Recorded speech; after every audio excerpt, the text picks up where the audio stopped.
Welcome to Close the Door and Come Here, a Song of Ice and Fire podcast with heavy leanings towards our two favorite characters, Jaime and Brienne. Hey everyone, I am Guile and I am on Blue Sky as Guile in Subterfuge. And today I'm joined by Lot. Hello there, this is Lot. You can't find me anywhere. Ooh, and Kama. I am Kama, and you can find me at Kama's Place on Blue Sky. And today we are doing a re-reread, two rereads of the Hedge Knight.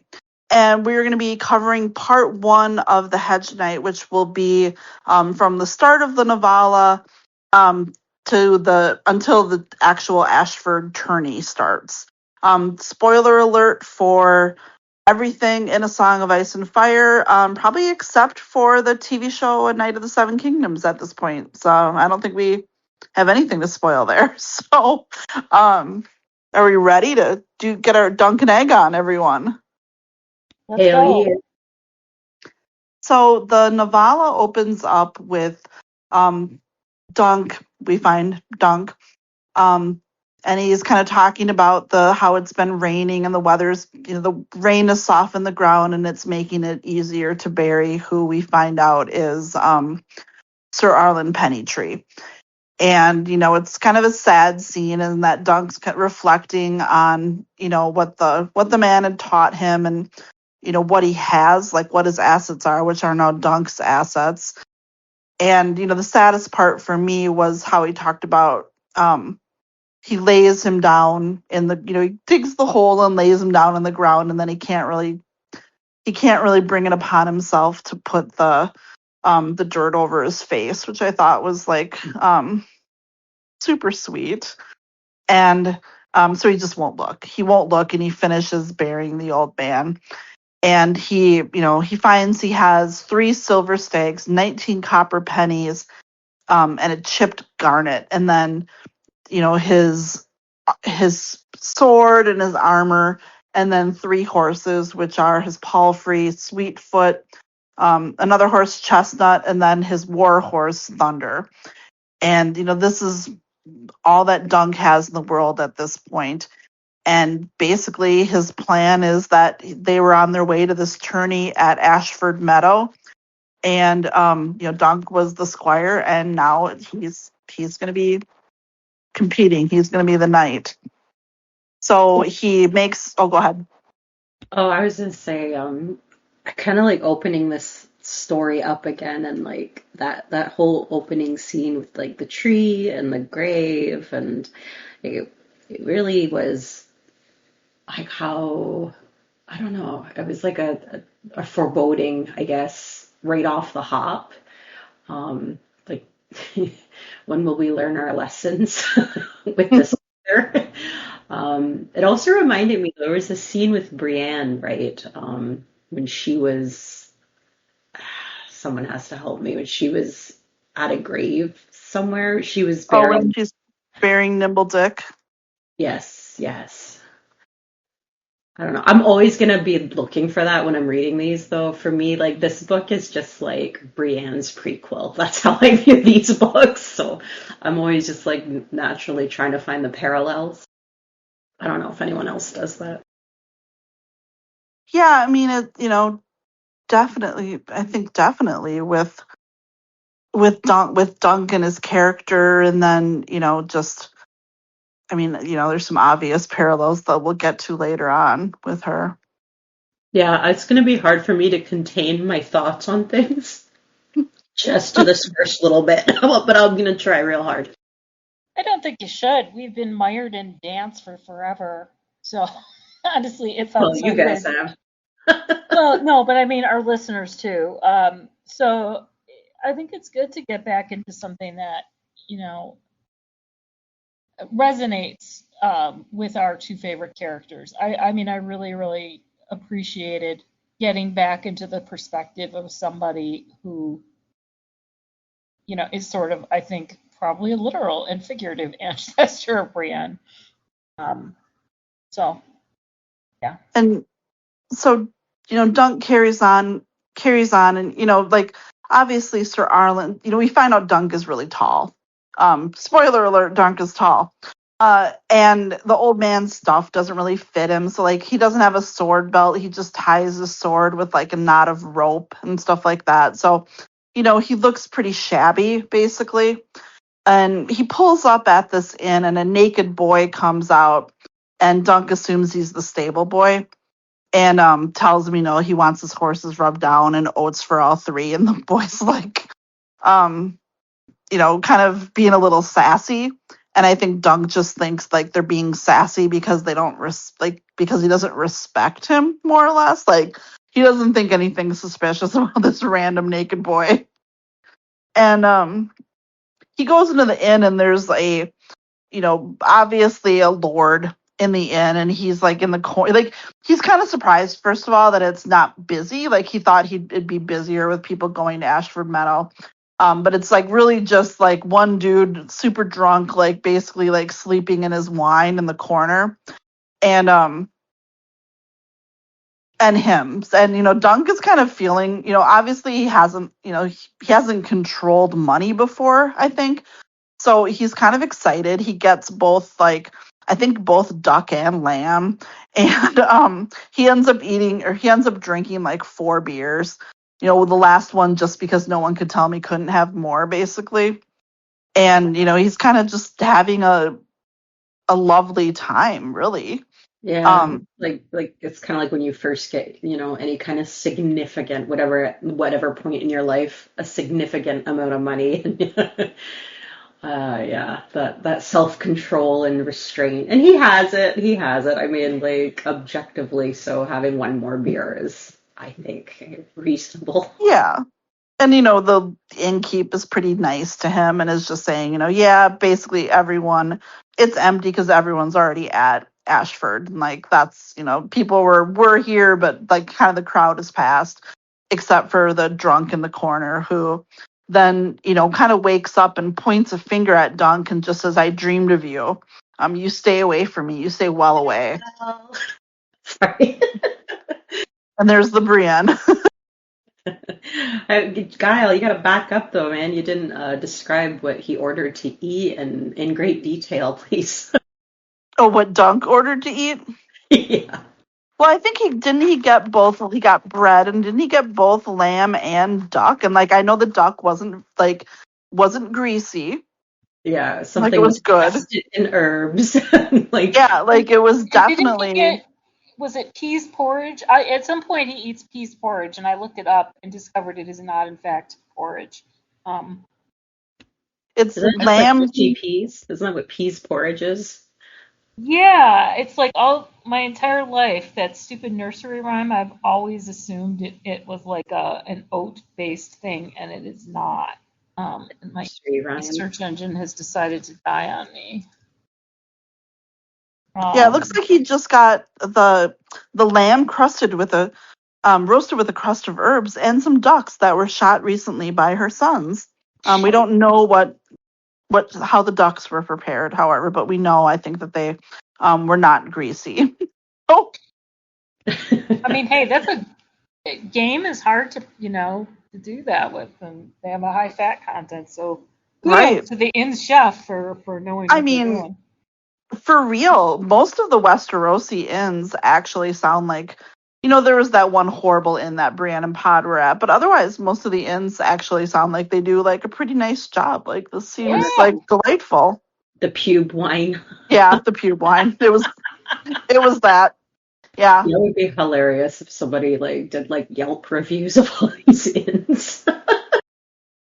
I mean, I feel like it's pretty competitive, especially, early in a Game of Thrones, like before the war, and then obviously here, we've been in an era of relative peace since this probably, I don't know how many years back this is from the first Blackfire Rebellion, but we later find out Baylor's 40, so I want to say 20-ish years since it probably. Yeah, like a generation. Yeah. You're touching on a little bit too, like why I love these stories so much is it's like it feels sweeter than the Song of Ice and Fire series. Like I mean, things are like not perfect, but it's not real fucking bleak, you know? Like, Yeah. I don't want any more of that. So I do enjoy these books for that. Yeah. The stakes are a little bit, the stakes are a little bit lower. Like here, it's, oh, is Dunk going to be a champion at the tourney? Is he going to lose all of his money and his horses? Like, I'm what's like, going to happen to him? and I'm the fool that's like, I actually am kind of looking forward to the new series, like an idiot. I mean, one of the things that reading the Hedge Knight again, definitely, I mean, like everything we saw in the trailer was like verbatim from the book, Yeah. or nearly everything. There's like one exception, but I mean, otherwise everything, like literal lines from the book were in the trailer. I haven't even watched the trailer yet. That's how far out of it I've been. I I'm gotta a look bad that up. podcaster. I did it like 5 minutes before we were scheduled to start. I mean, I'm cautiously optimistic. More so since I'm probably not paying for my Max subscription, but There you go. don't come after me, HBO. Um, I think it looks like it's going to capture the spirit, and honestly, that's all I care about. So Yeah. hopefully. So, Dunk's finishing up his meal. The Lord in the corner tells him he dreams of him and tells him to get away. And Dunk's like, what the, Dunk's very WTF about it. And the innkeep kind of leans in and tells him to not mind that one. All he does is drink and talk about his dreams. And the lordling kind of stumbles his way back up to his room calling for a whore. So, a charmer. And Dunk kind of wonders like, well, what was that about? But then legit, I think he does get distracted by the food. Like, oh, the duck was cooked with breaking news. The duck was cooked with cherries and lemons. So, which I thought was an odd combination. Good. It had both cherry and I like lemon. it. Well, if it was like a preserved lemon, like kind of almost like a Moroccan, Like a maybe. chutney. Yeah. Yeah, maybe. I swear, George just like has like food magazines open or something, and is just like, oh, let's write that in there. Yeah, I mean, this is sort of like a long description of a recipe of some kind, like where it's like, just can I jump to the food? I don't need to hear the backstory. If there's anything I've learned from reading these, he loves to write descriptive detail in the food as well as in the colors and sigils. Like it was nauseating at times, like, oh my God, this is too much detail for this. So it's, I think Dunk spent a fair amount of time in the inn, and it's dark by the time he comes out and goes back to the stables. And, he hears one of the horses make a noise, and he walks into the stables and he sees that naked stable boy sitting on Thunder and wearing Arlen's armor, which is way too big for him, but basically kind of like pretending that he's a knight. And, Dunk kind of yells at him. And, he's just worried that, he might have hurt himself or hurt the horses, basically. And, the boy is super bold still. And Dunk doesn't, Dunk's just kind of taken aback by how sassy he is, really. And, the boy right away is like, well, take me with you. And, again, Dunk is like, what are you? Like, what are you talking about? He thinks he's like the innkeep's son, and is thinking that this boy is asking him to like run away from home, and he's no, I'm not gonna like abduct you from your home to take you to a tourney. And he doesn't need a squire, and the boy says, every knight needs a squire, and you look like you need one more than most. So I mean, he's already just firing on all cylinders with kind of the bit of insults here. And Dunk is just kind of like wants to get away from him. Like he's really uncomfortable with him. He does think like, I wouldn't mind taking him, but it seems like he has a good life here. So like Dunk is so sweet. Like, oh, this kid's got a good thing going, even if, whatever he's the son of the innkeep or an orphan or whatever. So he leaves, and he thinks like, oh, a copper might cheer him up. So he throws him a copper, and then, the kid doesn't catch it, and he doesn't make any attempt to pick it up off the ground, which, very telling there. But Dunk just assumes like, oh, I'm sure he'll go for it once I'm out of sight. He doesn't makes no connections whatsoever. Well, So to what do be we think? fair, I mean, that's probably what anyone would think. Right. So, any first thoughts on our first introduction to said mystery boy? He's a joy. This feels lighter. It feels good. Warm waters. Yeah. No, So, I like he's the right level of sarcasm, I think. And the right level of being cute but without being like cloying. He's a very well constructed character. So Dunk, in the tradition of Head Knights, he kind of bunks down in the wilds for the evening and then starts riding the rest of the way to Ashford the next day. And it takes him really the better part of the day. I think it says he arrives in late afternoon. And I mean, it is happening. We get these great descriptions of the meadow itself with all of these pavilions and their sigils and flags and just all the different colors. And I mean, kind of sounds like a giant music festival, I guess, is like the closest thing today, or like the Olympics even. I mean, I sort of feels like, it's like the opening ceremonies of the Olympics or something like that. Like that's how like grand it feels in the scheme of things almost. Yeah, And the kind of excitement it's generating yeah, everyone. and It's like tailgating too.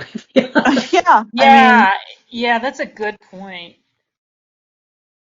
And he, mentioned some of the people like that, even Sir Arlen had jousted against and stuff. And we get Lord Karen, who, our Brienne fans should recognize that last name.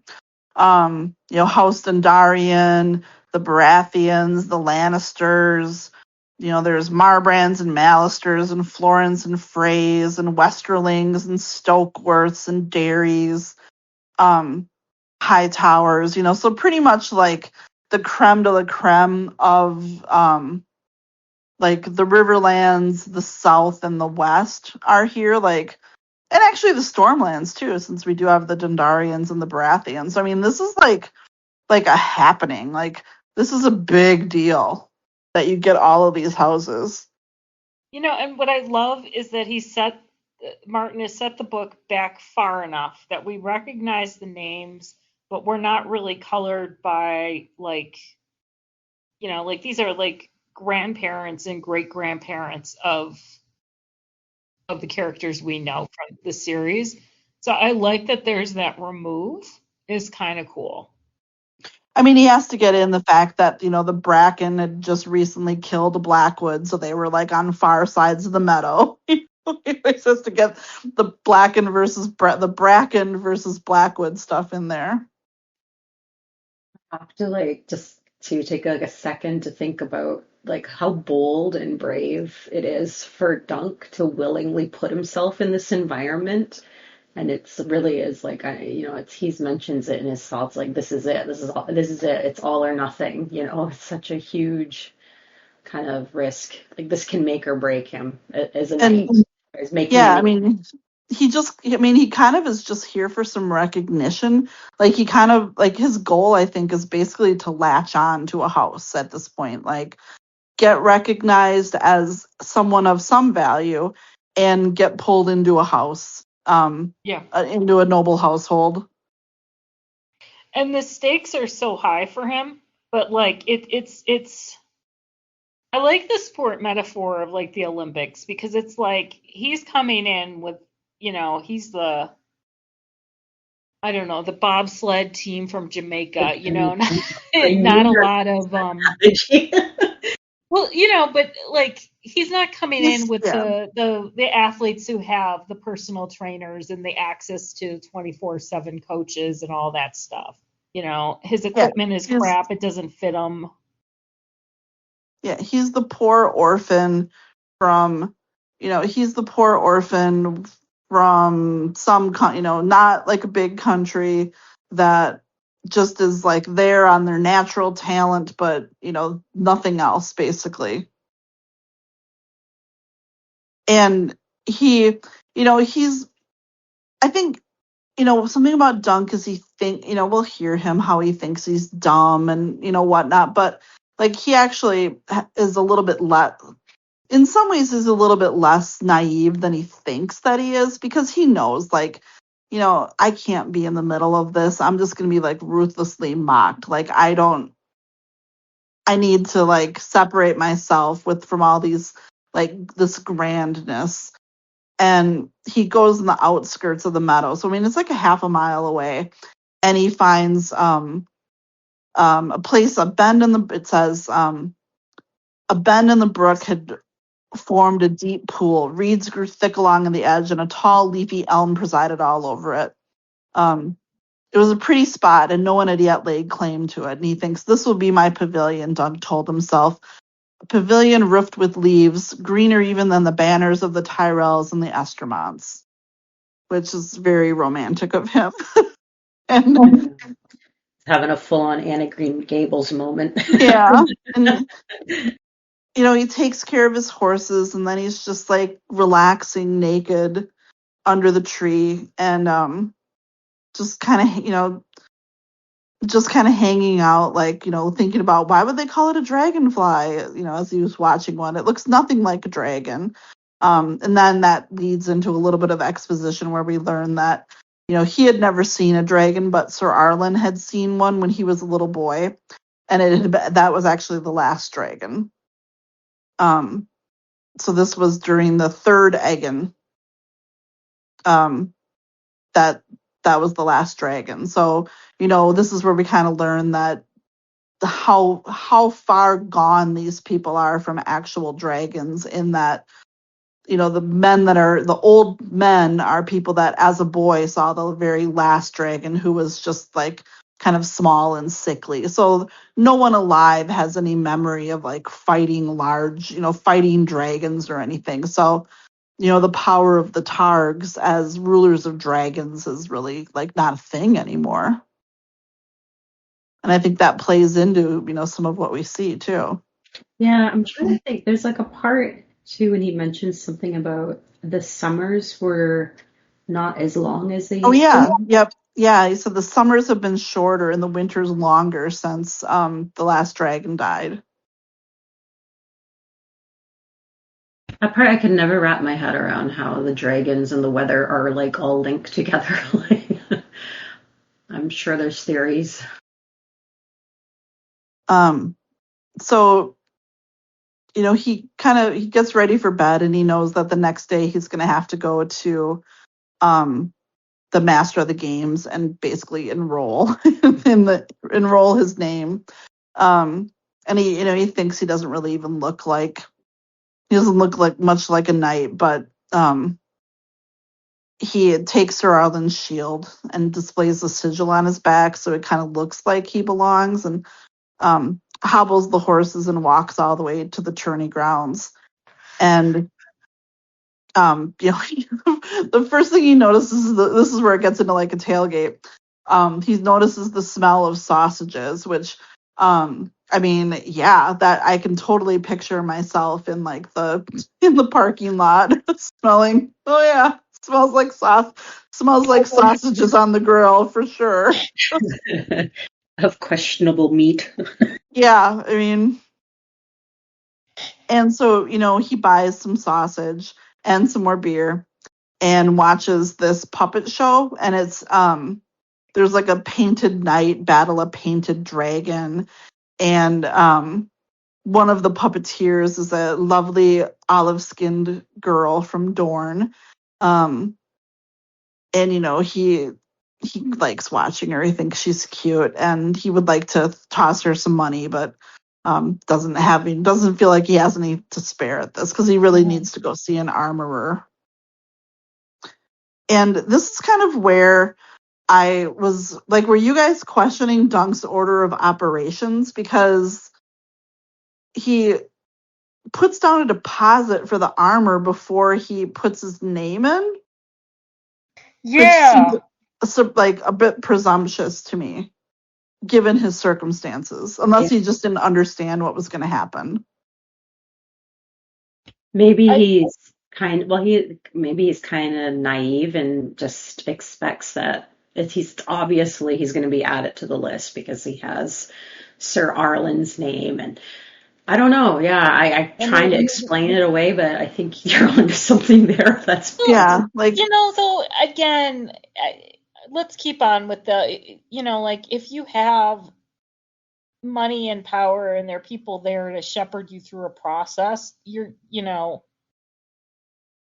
and again, he's not the brightest, self-admitted, not the brightest guy, although I think he's smarter than he realizes. But like, he just doesn't, I don't think he just doesn't know.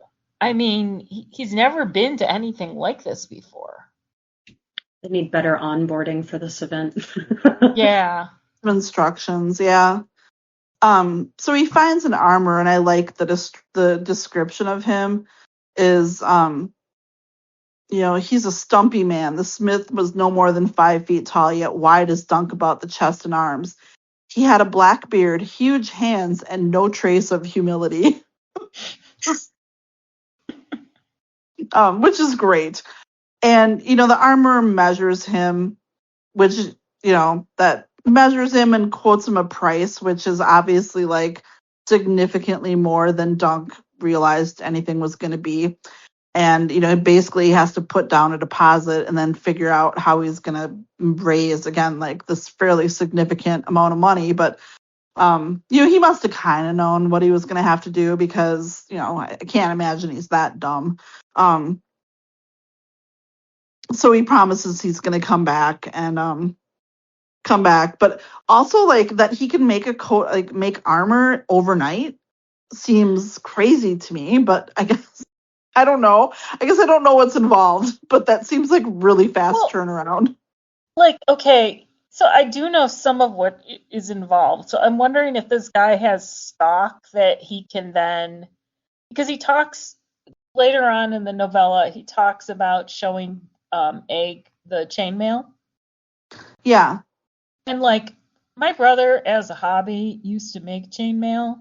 And it was not like you could, I mean, it could take a long time to put something together. So I'm wondering if this guy has just come with like,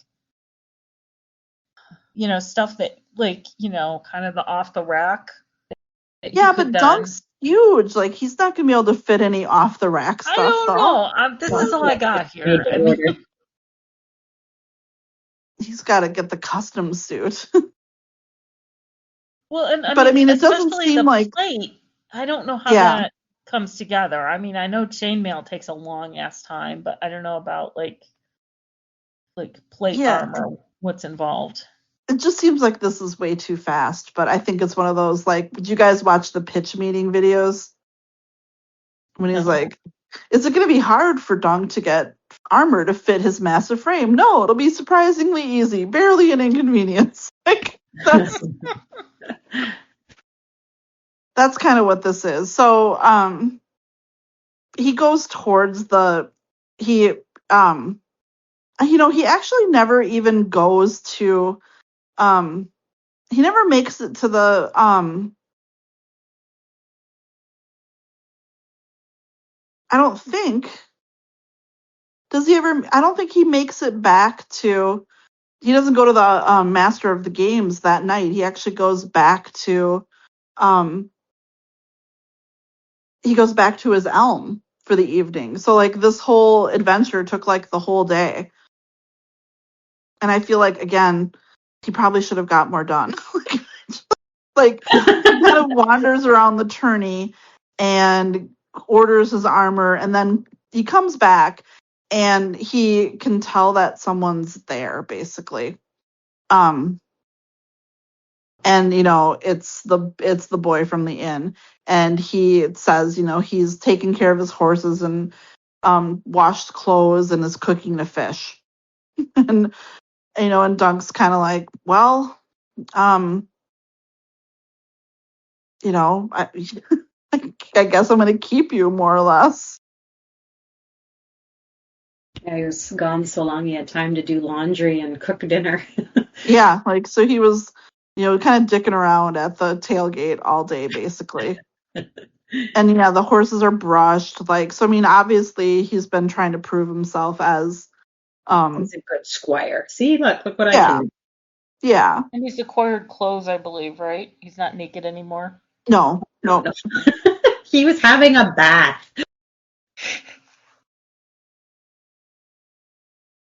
And he says he would have put up his pavilion if Dunk had one, and Dunk tells him, he points at the tree and says, "That's my pavilion."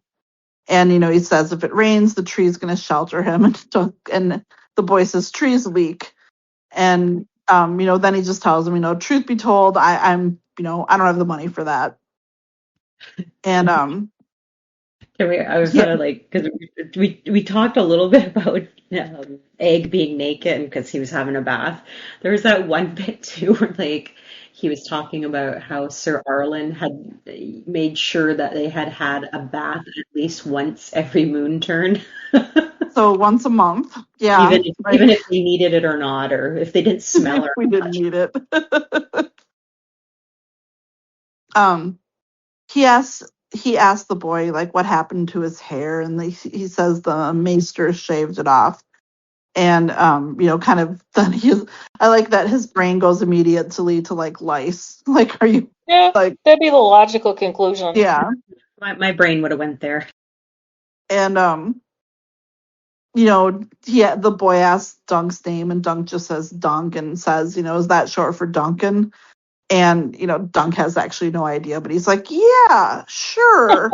And he says he's Sir Duncan of, but he can't really think of where he is, right? Like, he's not from Penny Tree. He's not going to say he's from Flea Bottom, which is where he's from. So he kind of blurts out that his name is Sir Duncan the Tall. It's a good name. And yeah, and the boy is like, I've never heard of him.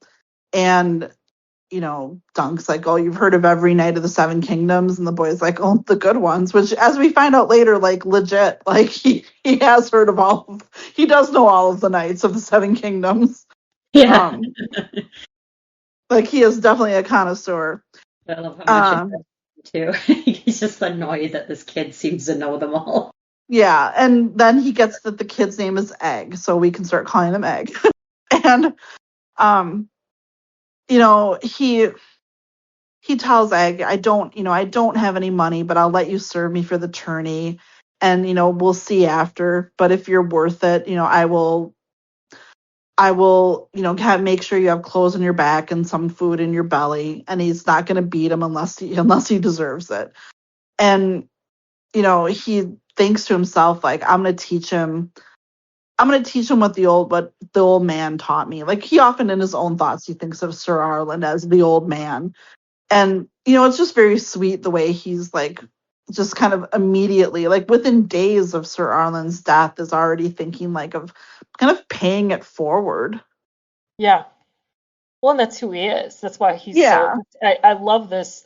It's so nice to be in the head of a character who's just a fundamentally decent, honest guy, a nice person. I mean, Yeah. I just, it's just, even if Lot has left us to, reek and all of the massive dance. I've been mired in it, and it's so nice to be with somebody who's comparatively well adjusted and normal, and not living in hell. So, yeah, I want to say what I like about the interactions between Dunk and Egg is you get a glimpse of obviously how he was raised by Sir Arlen. Like he is obviously verbatim just parroting whatever Sir Arlen had said to him as his own squire, right? So Oh yeah. it's kind of a nice Yeah. a glimpse into how he was brought up. And I mean, how aside from lucky him getting hit a lot, clunked in the ear and all. he got with Sir Arlen too, Oh like, yeah, oh for sure. so, they eat their dinner around the fire. And Egg falls asleep, and Dunk is just laying on his back looking at the sky, and he can hear like the partying from the tourney grounds. But there are stars everywhere, and he watches one that's a falling star, and he thinks a falling star brings luck to him who sees it, Dunk thought. But the rest of them are off in their pavilions by now, staring up at silk instead of sky. So the luck is mine now, or is mine alone, he thinks. So just kind of a nice way to end that day. So the next morning, Dunk wakes up and he tells Egg to basically watch the horses and hang out, and he takes Sweetfoot with him. So we get an idea of what's going to happen. He tells Dunk, and this was verbatim in the trailer, that rob me and run off and I'll hunt you down. I swear I will, with dogs. And Dunk says, you don't have any dogs.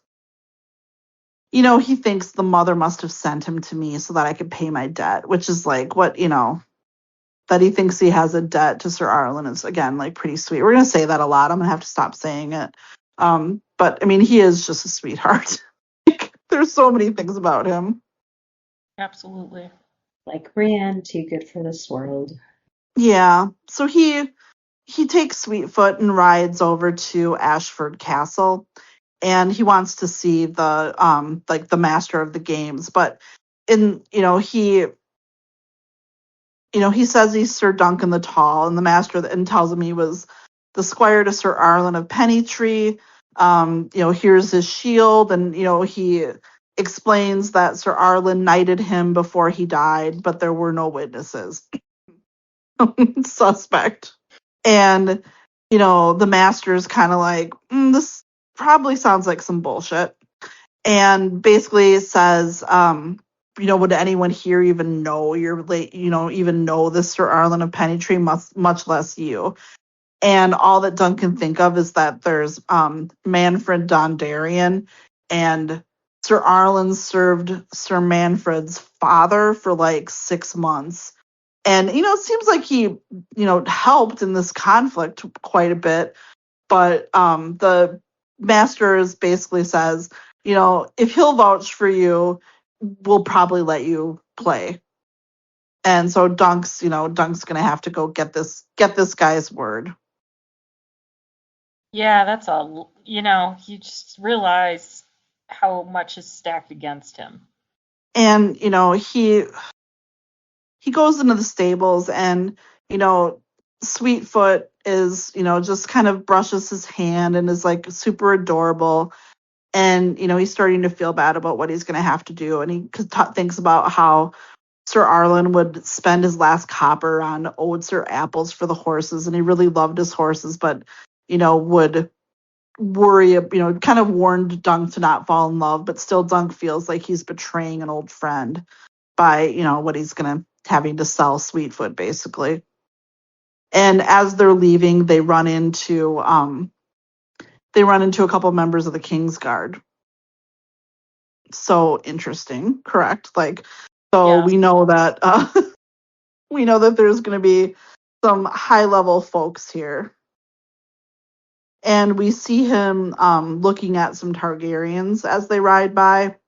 And I think they see the banner, and he also, I think he sees the maid of Ashford that the whole tourney's for, and kind of feels like, she's like this short blonde girl, like, doesn't seem like she's all that much. He thinks the puppet girl was much prettier. Well, and she's like a 13-year-old, isn't she? She's like the Lord's daughter, Yeah. or whatever. And one of the Targaryens like mistakes him for a stable boy, and is kind of like, he talks, this person is like, this guy is Dunk's age, but he's like very imperious looking and has like the, smooth skin, a sculpted face, and sharp cheekbones, and the violet eyes. And he's really rude. He's really kind of just a dick, basically. And, has this great horse and everything. And, it goes into Dunk kind of giving a little exposition about the current state of the Targaryens. So we find that Prince Baelor is, older, and he thinks this guy must have been Valor, who is one of his sons, or Mataris. And they're, the young prince and the even younger prince. But then they also have cousins that it could have been. And they have this, like, King Daeron the Good had 4 sons, 3 was sons of their own. And people say that his sons had left the Targaryen line left it secure for all time. So, um, we find out we're wrong. But Dunk tries to sell Sweetfoot to the Master of Horse at Ashford, and they're like, "Yeah, we got plenty of horses." No, but directs him to someone, basically someone in town that will probably buy her. So he is off to sell Sweetfoot, and this is when he actually runs into the Kingsguard, who seem like, very nice. Like, they just seem like, "Hi, I'm a Kingsguard. I'm Roland Crakehall. Hi, I'm also a Kingsguard. I'm, Sir Donald." Like, it's sort of weird how friendly they are. Did anyone else think, like, why are they so, like, kind of overtly nice? It seems a little convenient. I mean, like, plot-wise, to, like, have them be like, "Hey, this is who we are," and, it just was sort of... Right. It was super weird and unnecessary, I feel like. But I guess, like, you need to understand what the Kingsguard are, maybe. I don't know. We find out a little bit that basically, like, Baylor's, like, God on Earth, more or less. And, Dunk kind of realizes, like, his whole plan here might be falling apart if he has to ride against a prince. And would he even be allowed to? Like, he's having some self-doubt. So, nonetheless, he moves on to Henley, who likes Sweetfoot and is willing to buy her. And, it's all settled. And he promises Sweetfoot that if he wins, he'll come back to buy her back, which is so sad. Yeah, this scene was like, it was poor. He did not want to do that to that horse. No. Like, And the promise to come back for it, like, oh.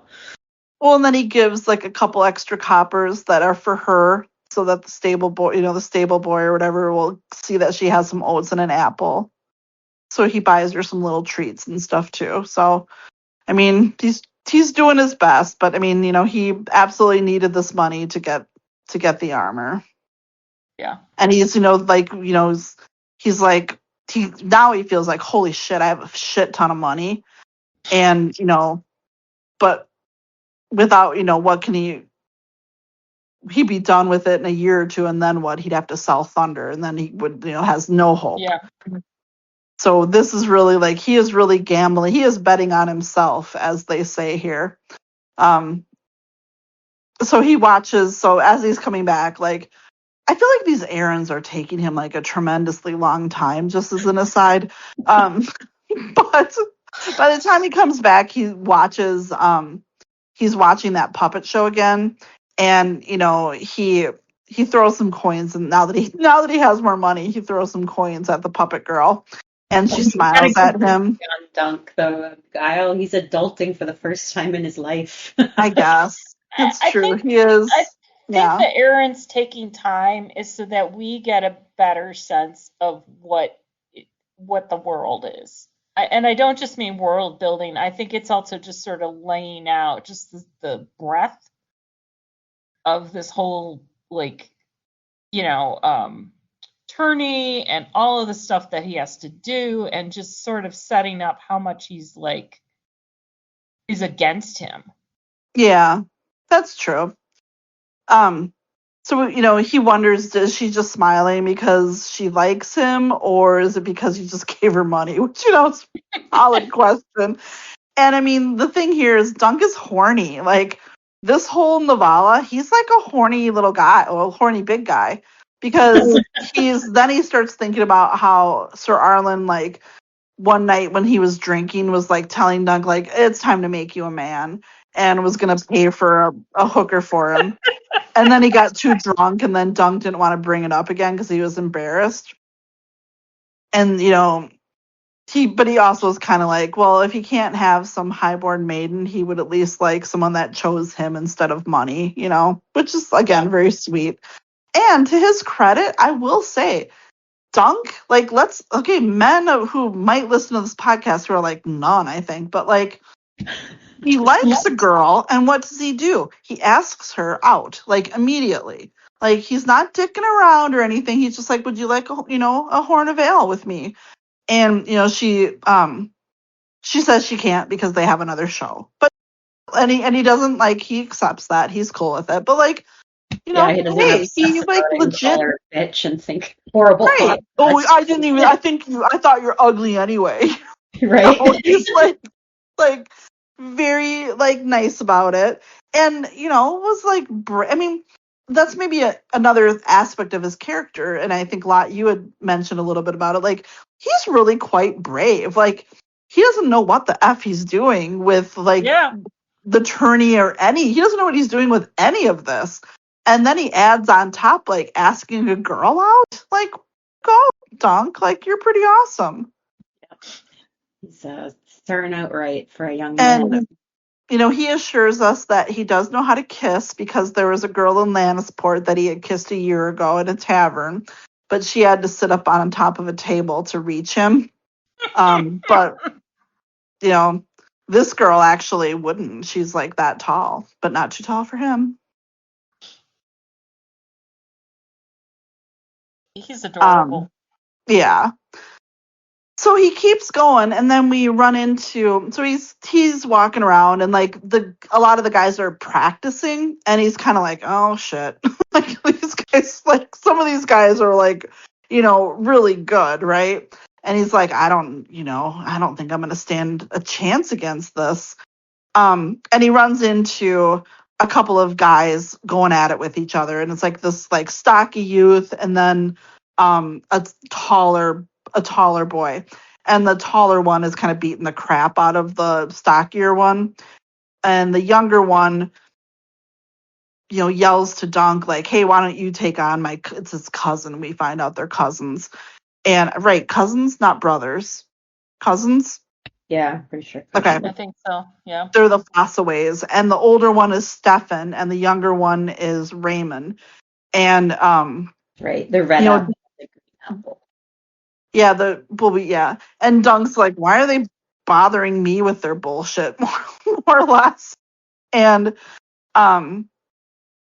he's like, I don't know why they're bothering me. And one of them eventually does apologize, like sorry, we were trying to bring you into this crap. So he, they kind of like, it's weird. Like, I think they're just being nice to him. Like, they're kind of like hang out, and he's like, I'm going to go, no. And they're like, oh, okay, he has to go back to his hedges. Like, they definitely know what he is, like that he's some hedge knight. And, he thinks, well, actually, he didn't want anyone to see him fight before the tourney so that he would be like a mystery, which, And then the younger one comes up to him and is like, hey, I'm sorry. I was just pissed that my cousin was beating the shit out of me, and I kind of wanted you to beat the shit out of him. And, sorry for trying to bring you into it. So we get the beginning of the, some of the Fossaways are nice, some are shitty. This is like one of those things I feel like George does like further on, like, oh, we're going to like the Fossaways are going to be one of like the chosen houses, I think we find on through the rest of the books. Yeah. And, the younger Raymond is just kind of making conversation. Like, I think he's just like being friendly. And obviously Dunk, I don't think has any experience with this at all. So.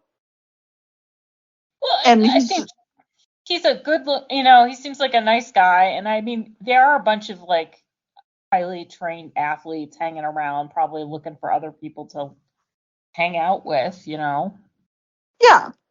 Well, and I mean, if we're going back to the Olympics thing, we know the number of condoms that they have to stock at the Olympics as well.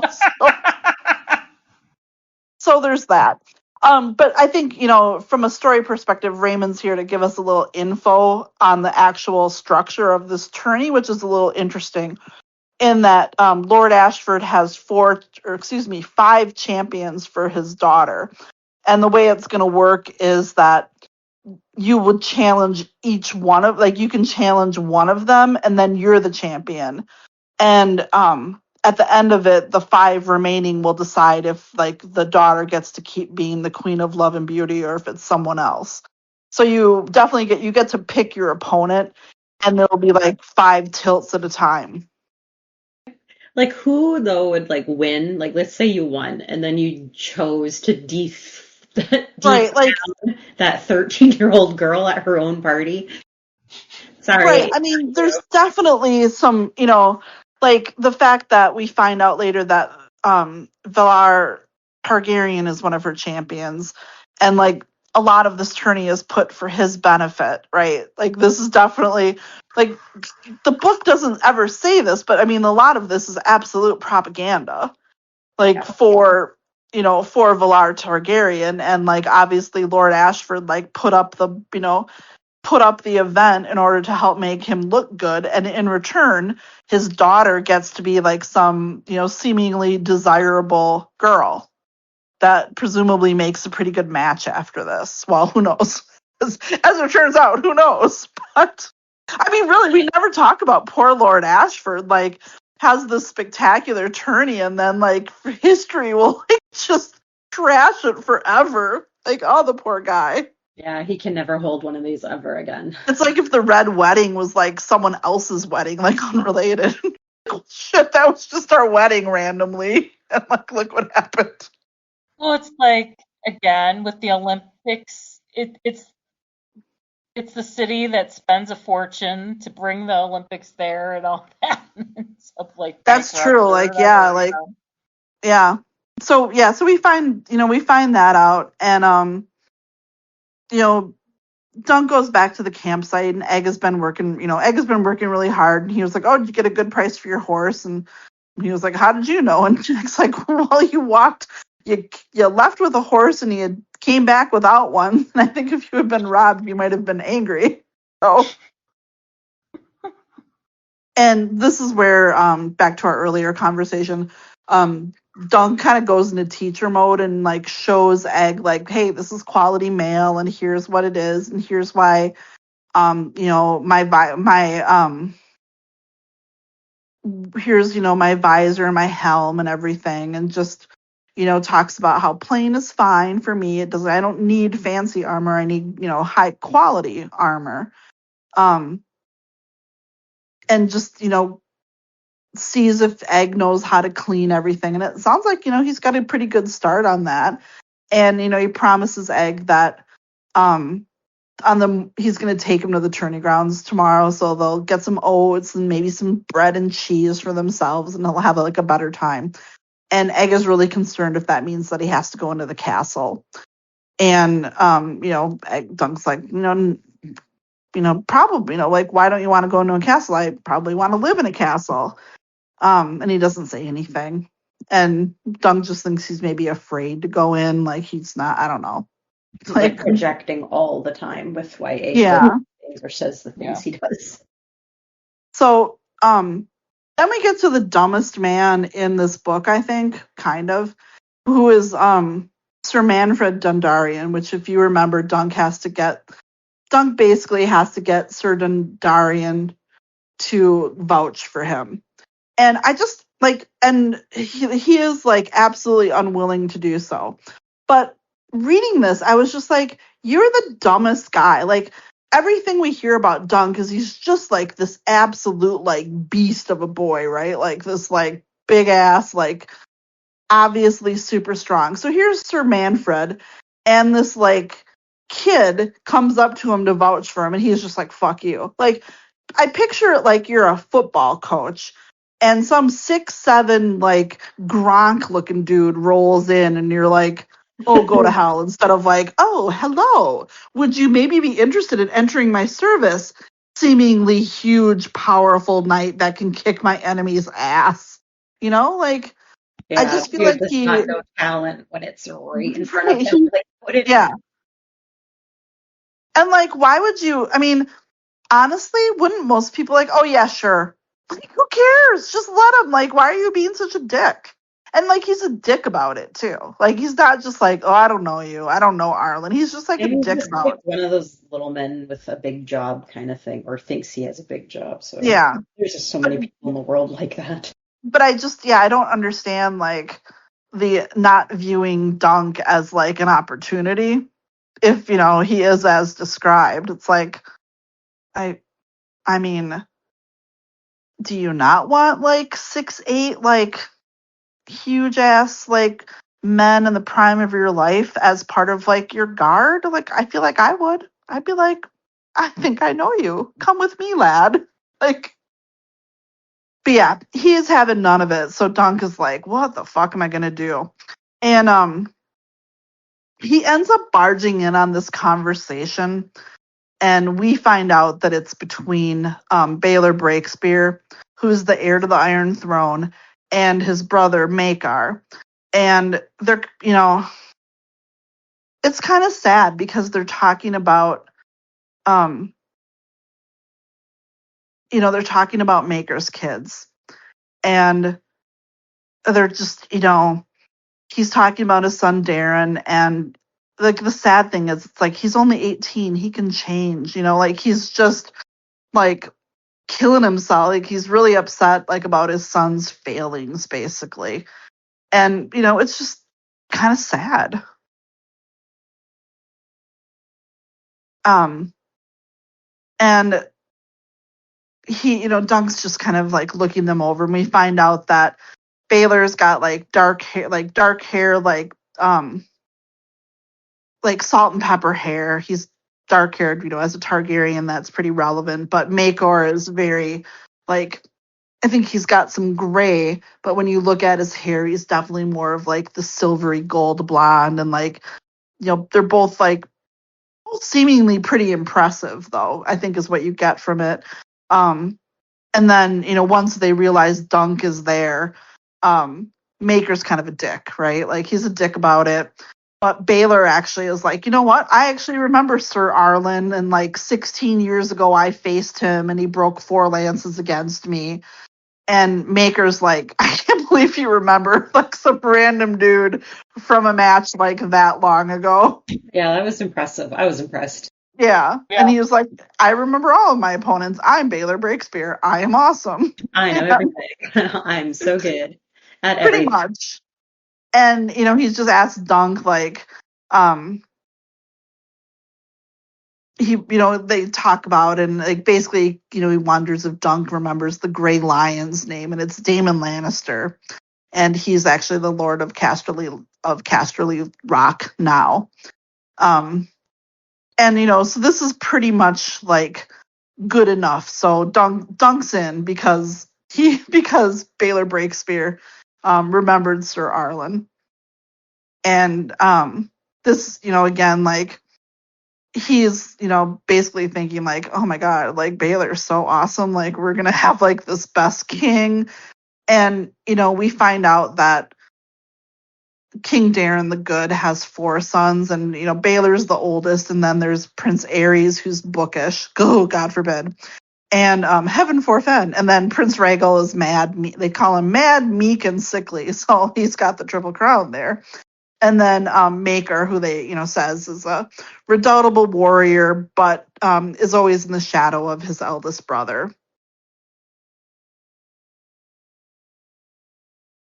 And we find out that Maker's kind of stressed because he's looking for his 2 youngest sons who are supposed to be there and haven't made it there. And Dunk is trying to be helpful, and he says, oh, the rains are swollen many of the streams. Maybe they're only delayed. And like Maker's like, I don't want the counsel of some of the pores, more or less. Like I don't want to hear from you.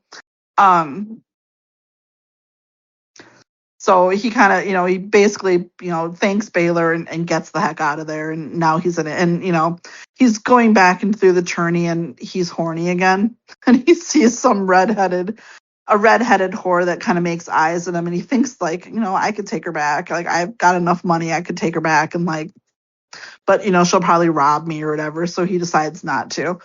And he finds Egg actually back at that puppet show. and they're both like all of a sudden like connoisseurs of puppetry. like Egg is like, oh, I've seen puppet shows before, but you guys are like, you guys make them move so much better. And Dunk's like, oh, and your figures are so well carved too. Like, oh, like they're like so effusive in their praise, because I think that sounds like their puppet show's great, but obviously like, Dunk's got a crush on this girl. Yeah, And we trust that they were this good. I don't know. it turns out they paint their own figures, and Dunk.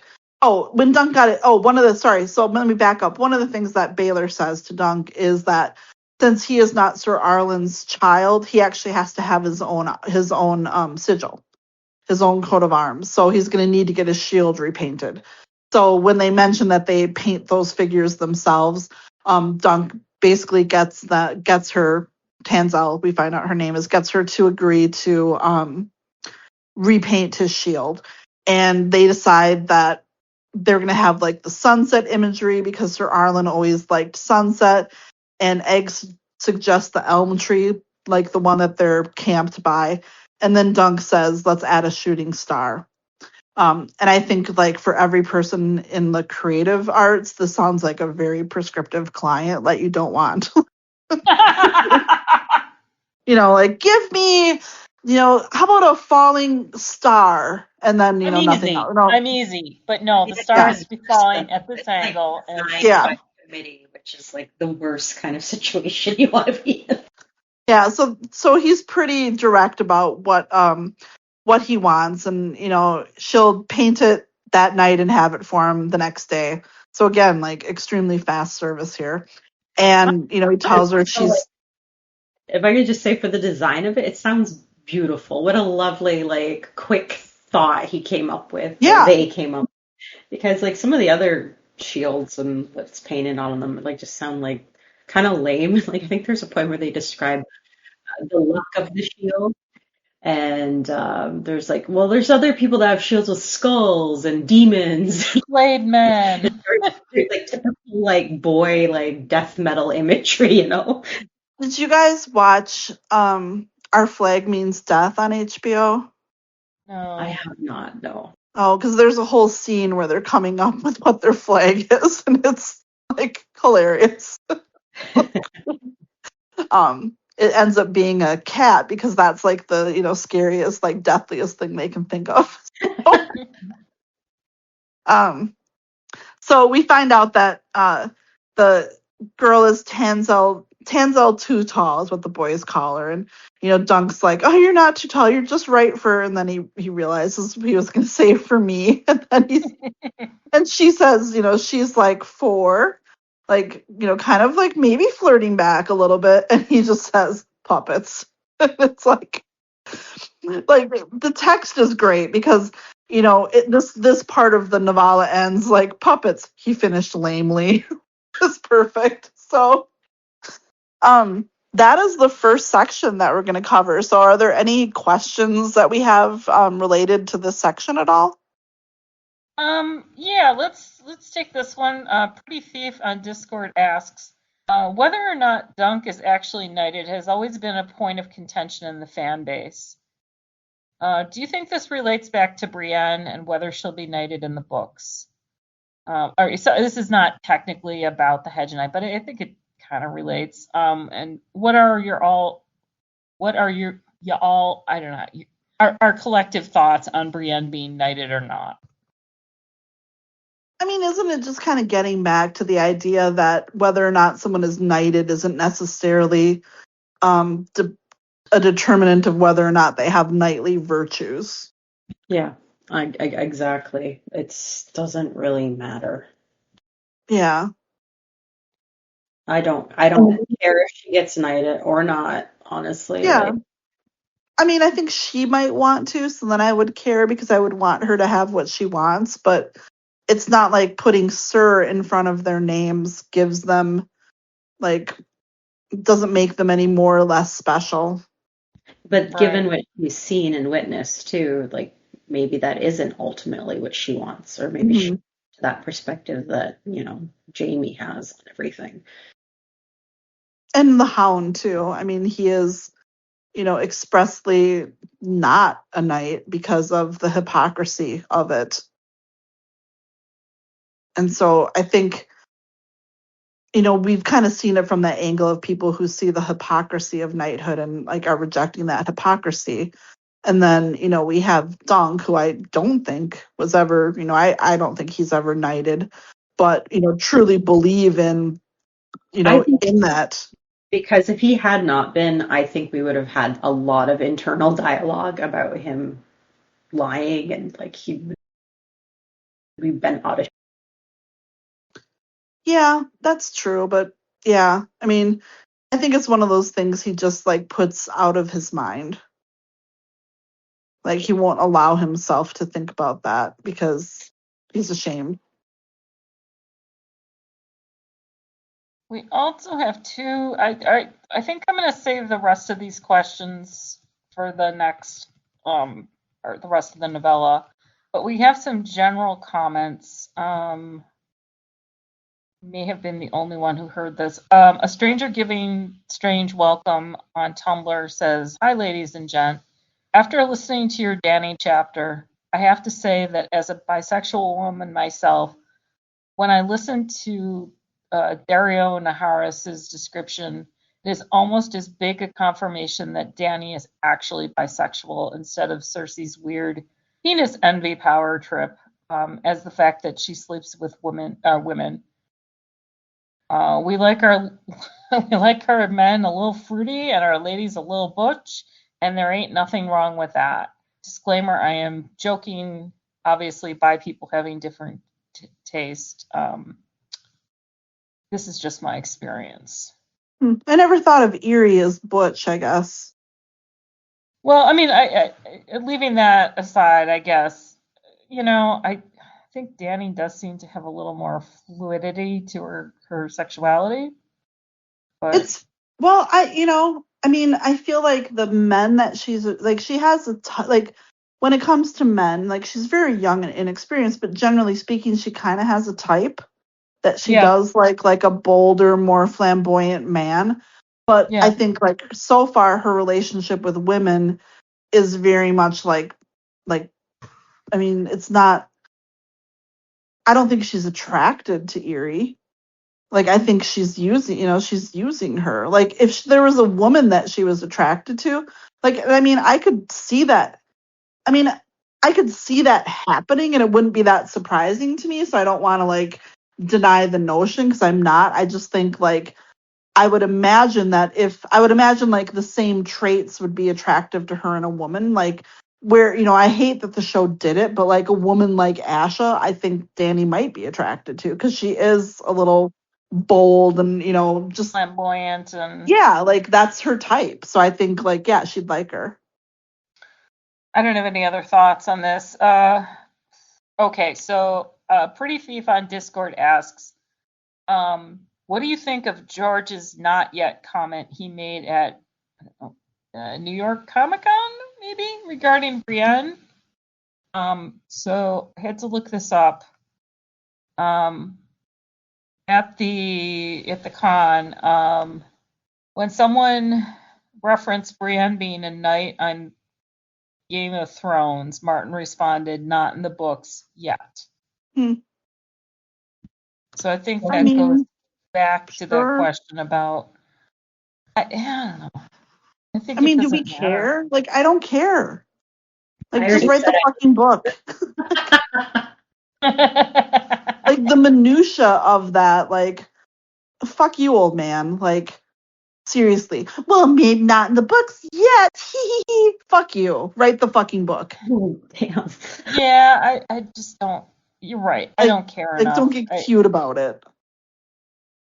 Like, that's the kind of shit that pisses people off if you I actually just think about it. I don't know. The only thing I could take away from that is like there's more story for her yet, which I, Yeah.